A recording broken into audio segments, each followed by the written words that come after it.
Boa noite. Morre em São Paulo o homem mais velho do Brasil. Promotores vão acompanhar a investigação de corrupção na Polícia de São Paulo. Polícia Federal vai investigar financiamento da campanha de Joaquim Francisco em Pernambuco. Justiça americana arquiva caso de escândalo sexual envolvendo Michael Jackson. O Jornal da Manchete, segunda edição, está começando.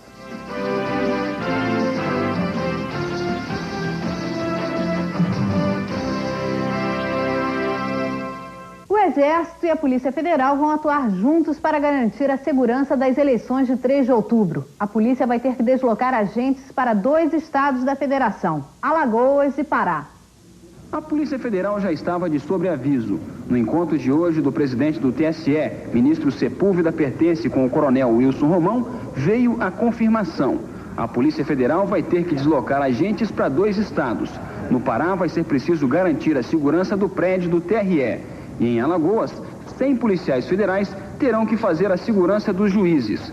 Além disso, foram convocadas tropas do Exército para manter a ordem nas ruas de 6 estados no dia das eleições: Pará e Alagoas, Amapá, Mato Grosso, Acre e Maranhão.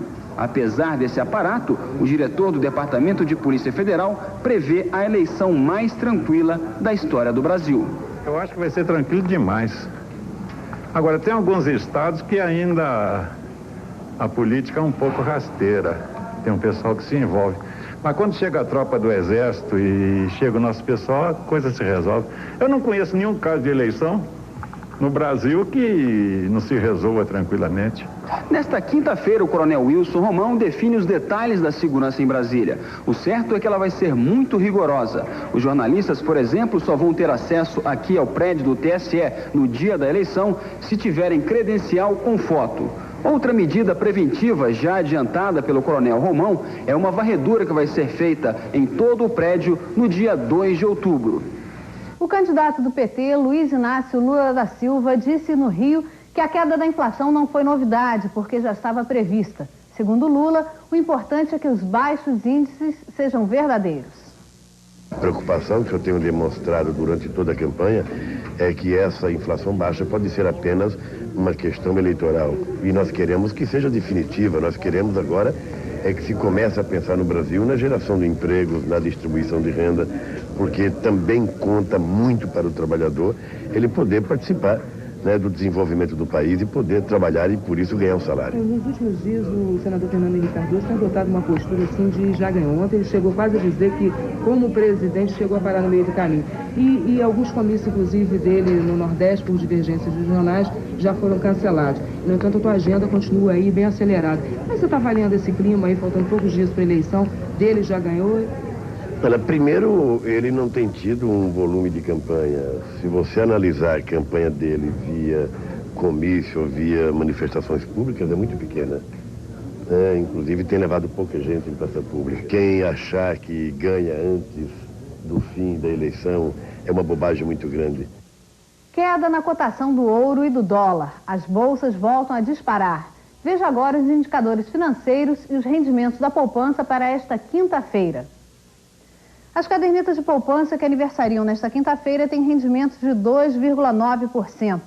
Nova queda na cotação do dólar. No comercial, a moeda foi negociada a 85 centavos e no paralelo foi vendida a 89 centavos. Depois de frequentes quedas, as bolsas voltam a registrar bom volume de investimentos. No Rio, a alta foi de 2,1%. E em São Paulo, o fechamento também foi em alta, de 3,2%. Queda na cotação do ouro de mais de 1%. Na Bolsa de Mercadorias e Futuros, o metal foi negociado a R$ 10,94 o grama. O prédio da Companhia de Trens Urbanos no Rio foi desocupado à força pelo Batalhão de Choque da Polícia Militar. Cerca de 300 ferroviários estavam acampados desde ontem na sede da empresa. Eles foram demitidos durante o governo Collor. Os funcionários demitidos da Eletrobras também exigem a reintegração dos cargos e há uma semana fazem protestos na porta da empresa. Na sede da Eletrobras, no centro do Rio, mais demitidos do governo Collor acampam há 7 dias na entrada da empresa e no andar onde fica a sala da presidência. No prédio só é permitida a entrada de água e comida. Os demitidos dormem no chão E o auxiliar de portaria, Antônio Sagres, de 61 anos, que trabalhou 21 anos na Eletrobras, chegou a passar mal com pressão alta. O que os funcionários querem é o cumprimento imediato da Lei 8.878, regulamentada em junho pelo presidente Itamar Franco. A lei determina que comissões de cada empresa estatal estudem a readmissão dos funcionários caso a caso. Em todo o Brasil, 45 mil demitidos durante a reforma administrativa do governo Collor já apresentaram requerimento pedindo para voltar ao emprego. Não está sendo cumprida a medida do que já se passaram 60 dias da aprovação dessa medida. Os requerimentos já foram entregues às subcomissões e elas já tiveram tempo suficiente para fazer a análise. E até hoje não teve uma resposta satisfatória. Existe uma comissão autônoma nomeada pelo ministro de Minas e Energia que está analisando todos os casos. Nós temos cerca de 280 requerimentos, pedidos de anistia. Essa comissão vai examinar e vai dar a oposição. Além disso, eles têm direito a um recurso a uma outra comissão em Brasília, caso haja indeferimento de pedidos. Agora, nós não temos nenhuma estimativa, senão seria a gente atropelar o processo. Morre em São Paulo o homem mais velho do Brasil. Raimundo Gomes dos Santos, o chapéu de couro, tinha 134 anos. Ele estava internado na Santa Casa de Presidente Epitácio com insuficiência cardíaca. Raimundo Gomes nunca fumou, mas admirava uma boa cachaçinha. Seu corpo será velado na Câmara Municipal e o prefeito de Presidente Epitácio decretou luto de 3 dias. Veja a seguir, promotores vão acompanhar investigações de corrupção na Polícia de São Paulo.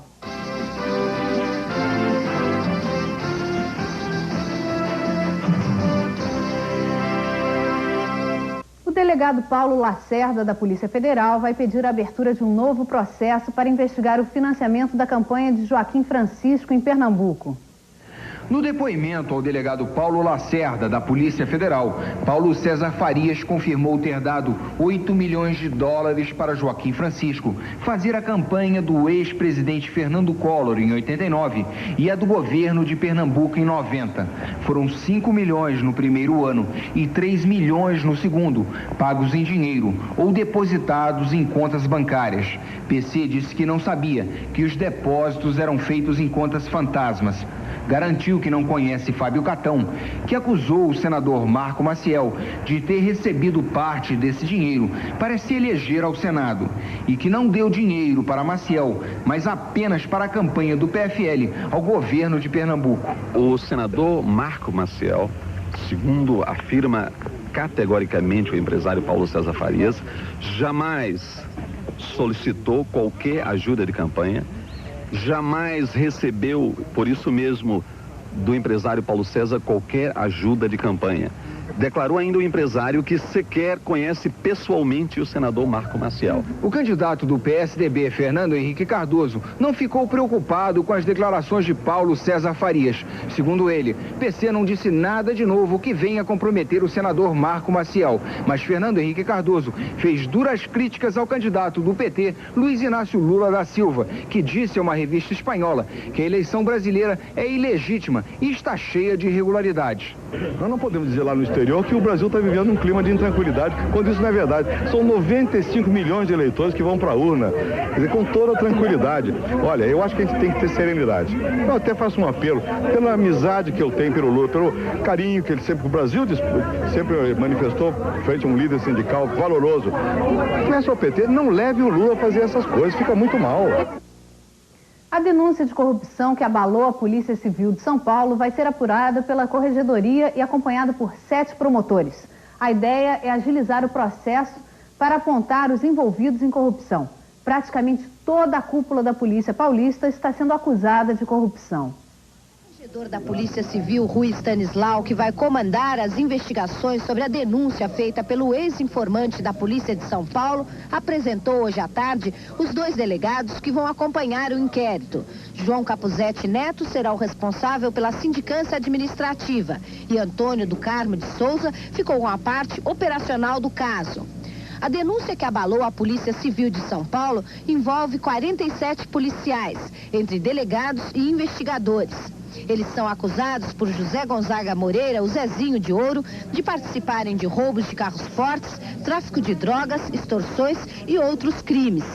O ex-informante disse ainda que o banqueiro do Jogo do Bicho, Ivo Noal, manda na Polícia Paulista.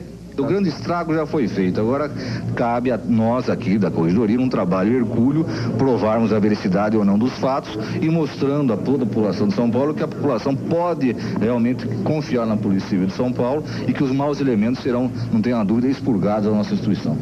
Aqui na Procuradoria-Geral de Justiça do Ministério Público do Estado de São Paulo, já foi designada uma comissão de 7 promotores que vão acompanhar as investigações da Corregedoria da Polícia Civil. A intenção minha de designar mais 6 membros do Ministério Público ao lado da doutora Eliane é mostrar que não adianta se tentar nenhuma ameaça contra membro do Ministério Público, porque o número 7 revela que nós estamos todos querendo efetivamente a apuração.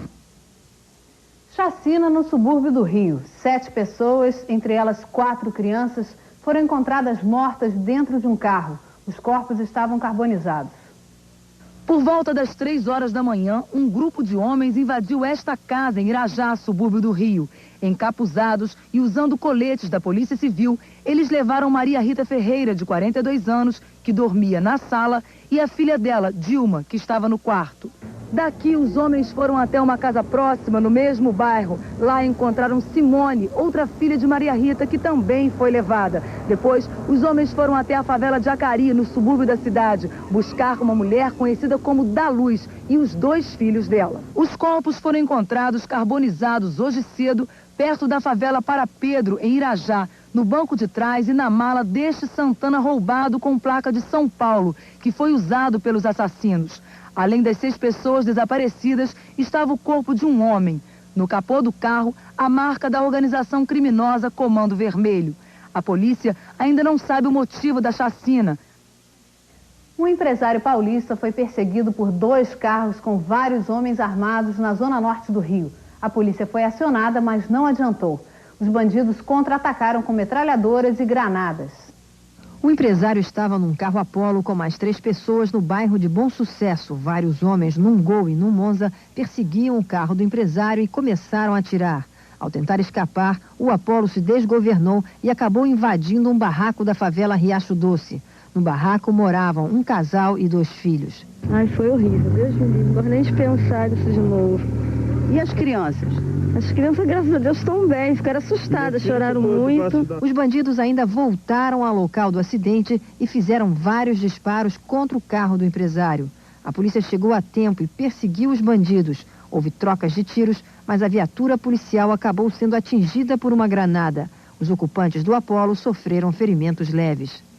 Os funcionários da Caixa Econômica Federal do Rio de Janeiro decidiram realizar uma greve de 24 horas nesta quinta-feira. Os empregados do Banco do Brasil vão paralisar por 1 hora o trabalho nesta sexta-feira. Os bancários não aceitam os 16% de reposição salarial oferecido pelo governo. Os bancários de São Paulo não aceitaram a proposta de reajuste de 17% oferecida pela Federação Nacional dos Bancos. Nesta quinta-feira, deverá ocorrer greve relâmpago em algumas agências do centro da capital paulista. Uma ameaça de bomba atrasou em 1h30 o voo da seleção brasileira de vôlei masculino. Os jogadores embarcaram para a Europa, onde vão disputar o Mundial na Grécia. Apesar disso, muita festa e confiança em vencer mais um título inédito. Foram 6 longos meses de treinamento, mas enfim, é hora de esquecer a paz da concentração de Barueri, em São Paulo, para ir em busca do objetivo maior, o Campeonato Mundial da Grécia. Esta imagem de Santa Edviges acompanha o técnico Zé Roberto Guimarães desde 90. Já rodou o mundo e, mais uma vez, estará iluminando o grupo brasileiro. Pode faltar tudo, menos ela. Quer dizer, ela é a primeira coisa que vai na mala sempre. E tá aqui de novo, tadinha. Ela tá com uma sobrecarga grande. Toda vez ela tem que segurar a peteca. Mas é muita fé e eu acredito muito. O carinho das tietes não podia faltar. Elas seguem o Brasil até o aeroporto de Cumbica. A geração de ouro se arrepia com a aquarela do Brasil. Maurício mostra força e diz que vai superar a morte do pai. Eu sou espírita, sei que isso não existe. Eu estou super tranquilo, acho que, mais uma vez eu digo, entendeu? Ele que está bem, já está perto de Deus e eu estou super tranquilo. Antes de chegar à Grécia, a seleção brasileira faz uma escala na Bulgária. Lá, joga 2 partidas amistosas contra a seleção local e contra a Rússia. A estreia no Campeonato Mundial acontece no próximo dia 29 contra a Argentina. Nos 12 mundiais já realizados, a melhor colocação do Brasil foi um 2º lugar obtido em 82. Então, nossa geração de ouro já está avisada. É hora de correr atrás de mais um título inédito. O mais importante de tudo foi que a gente passou agora, nessa época a gente superou os problemas e o pessoal está indo, todo mundo está indo com muita vontade. Acho que isso aí está sendo mais importante.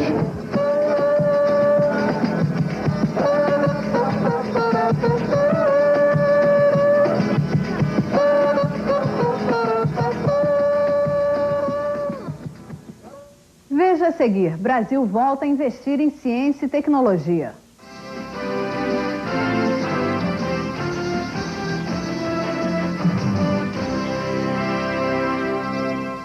Uma cerimônia no Palácio do Planalto homenageou 47 cientistas. O ministro da Ciência e Tecnologia aproveitou para dizer que o Brasil está voltando a investir nessa área. 40 cientistas brasileiros e 7 estrangeiros receberam a Gran Cruz do Mérito Científico. Essa condecoração é dada a cientistas que prestaram relevantes serviços à ciência e à tecnologia. O ministro Israel Vargas destacou que desde o início do governo Itamar são garantidos mais recursos e tranquilidade a esse setor. Até o ano 2000, os casos de AIDS entre mulheres vão ultrapassar a dos homens. A revelação é da Organização Pan-Americana de Saúde durante a abertura do Seminário Internacional sobre a Mulher, Amor e AIDS, realizado no Rio de Janeiro. A incidência da AIDS no sexo feminino atinge proporções alarmantes. Na América Latina, África e Ásia, se concentram 90% dos novos casos da doença. E mantida a atual tendência, o número de mulheres infectadas ultrapassará o número de homens. Para discutir esta realidade, foi aberto nesta quarta-feira, num hotel da Zona Sul do Rio, o seminário A Mulher, o Amor e a AIDS. Até o dia 24, especialistas de saúde, professores e autoridades vão discutir o que pode ser feito para prevenir a doença e proteger a população feminina. O evento é uma iniciativa da organização Partners, entidade não governamental de intercâmbio internacional. Há 10 anos, o Brasil tinha uma relação de 50 homens para cada mulher contaminada. Hoje, ela é de 5 para cada mulher. Até agora, já foram registrados 8.000 casos da doença em sexo feminino. E em São Paulo, ela já é a principal causa de morte de mulheres na faixa dos 20 aos 40 anos. O problema mulher e AIDS sempre foi tratado como um problema de grupos de risco, como, por exemplo, profissionais do sexo. Mas o que tem sido notado é que cada vez mais mulheres comuns, donas de casa, mulheres solteiras e casadas, elas estão contraindo o vírus da AIDS. Então é preciso dar uma abordagem muito mais ampla à questão AIDS e mulher, não apenas circunscrita a eventuais grupos de riscos. Todas as pessoas, de fato, hoje correm risco.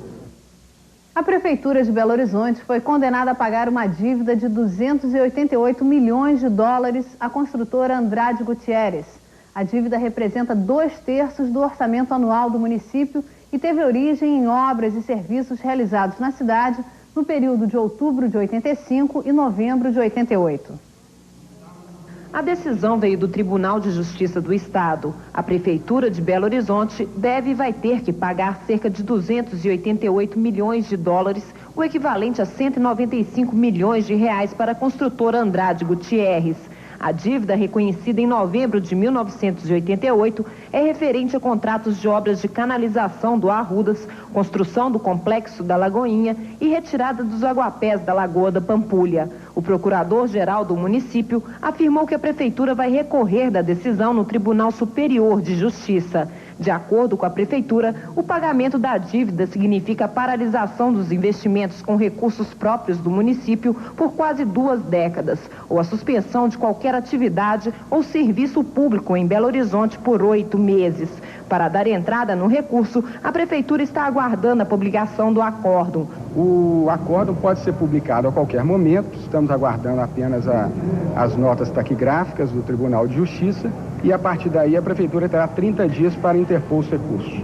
De toda maneira, a Prefeitura de antemão já sabe que é inaceitável a incidência dos chamados juros de mercado sobre a dívida consolidada. A greve dos metalúrgicos do setor de autopeças ainda não acabou, mas está esvaziando. Mais de 3 mil empregados voltaram às fábricas.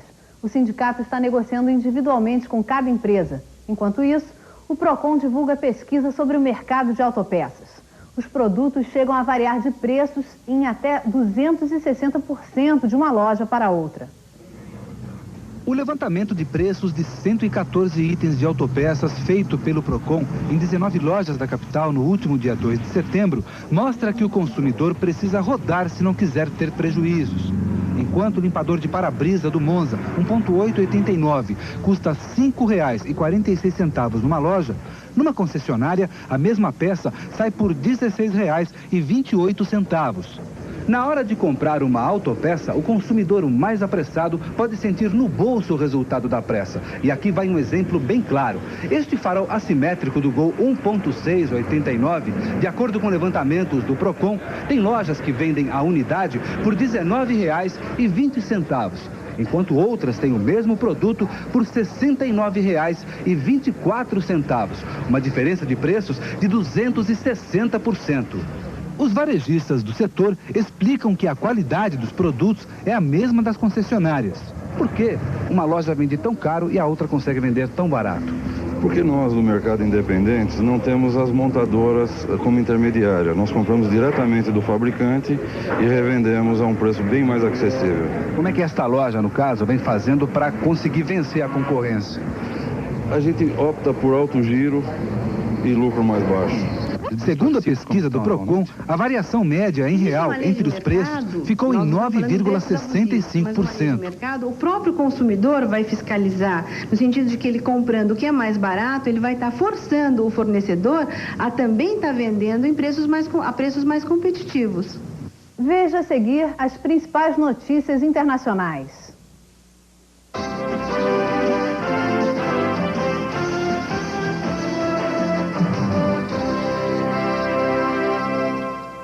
Tragédia e morte na Alemanha. Um vazamento numa das galerias do metrô de Munique abriu uma fenda numa das ruas da cidade. Um ônibus que passava pelo local foi engolido pelo buraco. 4 pessoas morreram. Você vai ver agora as principais notícias no mundo nessa quarta-feira. O motorista não teve tempo de desviar. O ônibus caiu quase que inteiro dentro do buraco. 2 dos passageiros morreram na hora do impacto. Alguns entraram em pânico quando ficaram presos nas ferragens. Os incêndios florestais voltaram a devastar o sudeste da Austrália. Os estados de Queensland e New South Wales foram os mais atingidos. Os moradores da região foram transferidos para áreas seguras. As erupções de 2 vulcões na Papua Nova Guiné causam destruição na ilha. A cidade de Rabaul está debaixo de cinzas. Casas e ruas foram inundadas pela lama, que atinge 75 centímetros em alguns pontos. Os 30 mil moradores abandonaram suas casas para procurar locais seguros.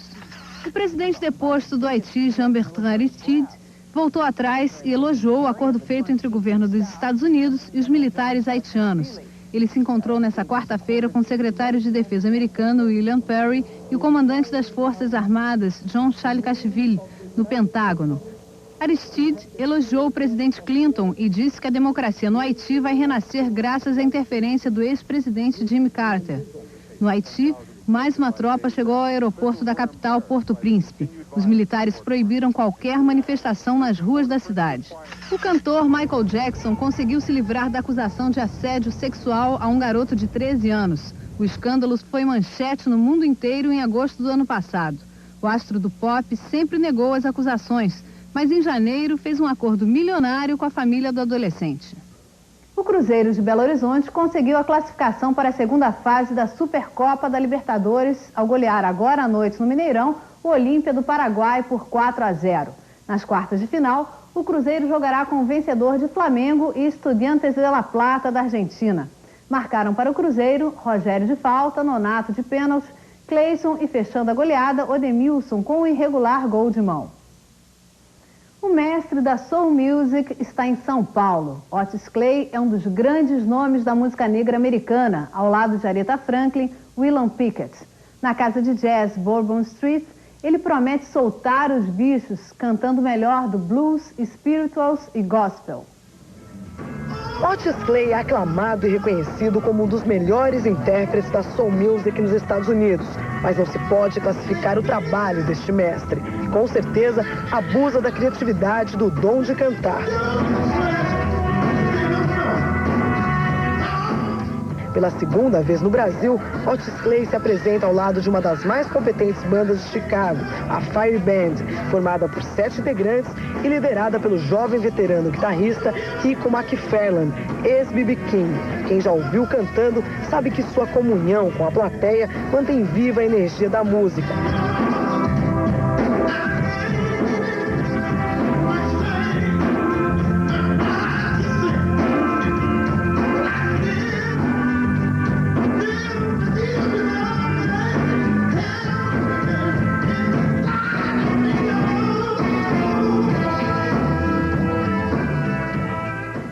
Sua inspiração para cantar? Well, people, we love people, and Otis diz que simplesmente a sua inspiração vem das pessoas que ele ama, do sorriso delas. E nada de rótulos. Ele gosta de cantar todas as músicas, misturando de tudo um pouco. Para ele, a música é universal e o soul está em todas as músicas. Qual o melhor público do mundo? Brasil.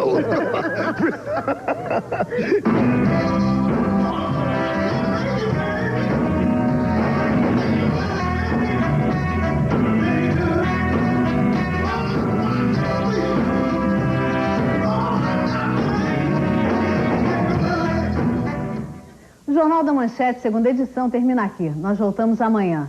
Até lá e uma ótima quinta-feira para todos.